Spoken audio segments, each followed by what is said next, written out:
আলহামদুলিল্লাহ, আমেরিকাতে আমাদের ঈদের দ্বিতীয় দিন খুবই এনজয় করে কাটালাম। ঈদ মোবারক আয়েশা ড্রিম ওয়ার্ল্ডের ফ্যামিলির সবাইকে আবারও ঈদের শুভেচ্ছা। আসলে আমাদের ঈদ যেন তেলের পিঠা ছাড়া হয়ই না। ঈদের দিনটাও শুরু করছিলাম তেলের পিঠা খেয়ে, ঈদের পরের দিনটাও শুরু করলাম আবারও তেলের পিঠা আর কফি খেতে খেতে। আর এই তো এই বিউটিফুল সুন্দর ড্রেসটা আয়েশা ড্রিম ওয়ার পেজ থেকে নেয়া। এইরকম আরো সুন্দর সুন্দর বিউটিফুল গাউন গুলা আয়েশা ড্রিম ওয়ার পেজে পেয়ে যাবেন। আমরা আমেরিকাতে থাকলে কি হবে, ঈদে কিন্তু আমরা একেবারে বাংলাদেশের মতো করে ঘুরে বেড়াই। বাংলাদেশে যেমন ঈদের ছুটিতে সব আত্মীয় স্বজনদের বাড়িতে এখানে সেখানে বন্ধুদের সাথে আড্ডা, আমেরিকাতে আমরা তার থেকে বেশি এনজয় করি বলে আমার মনে হয়। এই তো দিন আমার ফ্রেন্ড নাসিমার সাথে দেখা করলাম আর আরেকটা ভাবির বাসায় গেলাম। ওনারা কুরবানির মাংস রান্না করছেন। কুরবানির মাংসটা কিন্তু একেবারে ফ্রেশ ফ্রেশ রান্না করছেন। আর সাথে তো আরো অনেক কিছুই ছিল, কাবাব, লুচি, আরো ডিফারেন্ট অনেক আইটেমই রান্না করছেন। ফ্রেশ ফ্রেশ কুরবানির মাংস দেশে যেমন খেতে মজা, এখানেও ঠিক তেমনই অনেক মজা করে খাওয়া দাওয়া করলাম আমরা। আমার আরেকটা ফেভারিট আইটেম গরুর বুড়িও কিন্তু রান্না করা হয়েছিল। এই ঈদের পুরো এক সপ্তাহ খেতে খেতে দেখা যাবে 5 কেজি ওজন বেড়ে যাবে। সবাই এত মজা মজা করে রান্না করে দাওয়াত করেন, কেমনে না খাওয়া যায় বলেন। কুরবানি মাংস বড়া।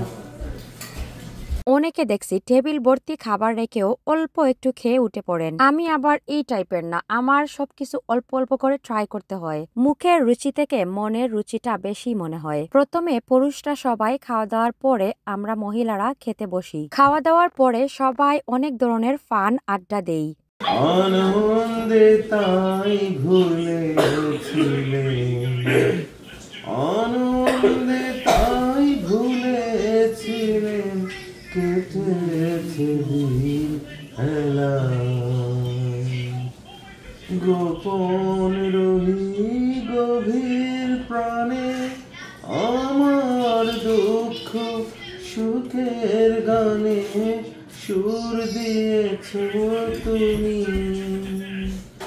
আমি তোমার গান তো গাইনি, আমার ইয়ার মাঝে লুকিয়েছিলে।